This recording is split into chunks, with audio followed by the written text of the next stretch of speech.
सोलापूर न्यूजमध्ये आपल्या सगळ्यांचं स्वागत। सर्वसामान्य माणूस केंद्रबिंदू मानून या ठिकाणी हा अर्थसंकल्प सादर केला आहे। त्याच्यामध्ये 9 घटक, विशेष करून 9 घटकांना न्याय देणारा हा नवरत्न अर्थसंकल्प म्हटलं तर वावगं ठरणार नाही। कारण यामध्ये शेतकरी आहेत, कष्टकरी आहेत, कामगार आहेत, महिला भगिनी आहेत, लाखो युवक आहेत आणि मोठ्या प्रमाणावर पायाभूत सुविधा आहेत। आणि मग बाकी इतर ज्या काही योजना आहेत त्या आहेतच सर्वसामान्यांसाठी। आणि सर्वसामान्य माणसाला आवश्यक ज्या बाबी आहेत त्याच्यावर या अर्थसंकल्पामध्ये भर दिलेला आहे। करदात्यांना मोठ्या प्रमाणावर सवलत दिलेली आहे। सर्वसामान्य करदाते, मध्यमवर्गीय करदाते यांना मोठ्या प्रमाणावर दिलासा आहे।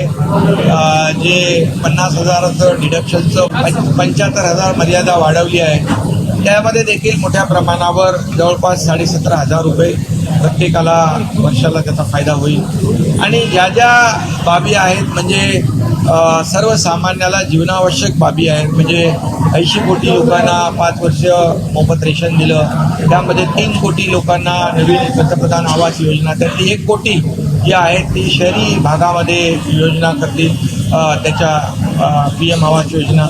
त्याचबरोबर 3 लाख कोटी रुपये महिला भगिनींसाठी, मुलींसाठी योजना केलेल्या आहेत। 1.5 लाख कोटी तरतूद शेतकऱ्यांच्या विकासासाठी केलेली आहे, शेतकऱ्यांना मदत करण्यासाठी केलेली आहे।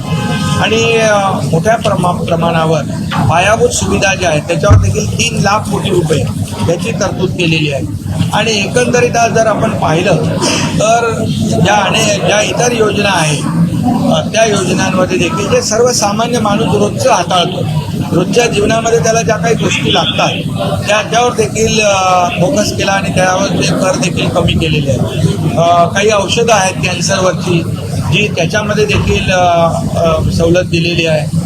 आणि एकंदरीत सर्वसामान्य माणसाला जे अन्न, वस्त्र आणि निवारा आणि पायाभूत सुविधा ज्या आहेत त्या लागतात त्या देण्याचं काम या अर्थसंकल्पामध्ये केलेलं आहे। हा सर्व घटकांना सर्वसामान्य माणूस, सर्व मध्यमवर्गीय माणूस आणि मोठ्या प्रमाणावर जे काही अर्थव्यवस्थेला चालना देणार आहे, आपलं जे काही पुढे आपण $5 ट्रिलियन इकॉनॉमीचं जे काही गोल आहे देशाचा, त्या गोल अचीव करण्यासाठी खऱ्या अर्थाने एक सुरुवात आहे। 2047चा विकसित भारत कसा असेल यासाठी देखील आपली अर्थव्यवस्था मजबूत करण्यासाठी या अर्थसंकल्पाच्या माध्यमातून एक प्रकारची पायाभरणी केलेली आहे असं म्हटलं तरी वावगं ठरणार नाही। माझं सोलापूर न्यूज या YouTube चॅनलला सबस्क्राईब करा आणि बेल आयकॉन प्रेस करायला विसरू नका।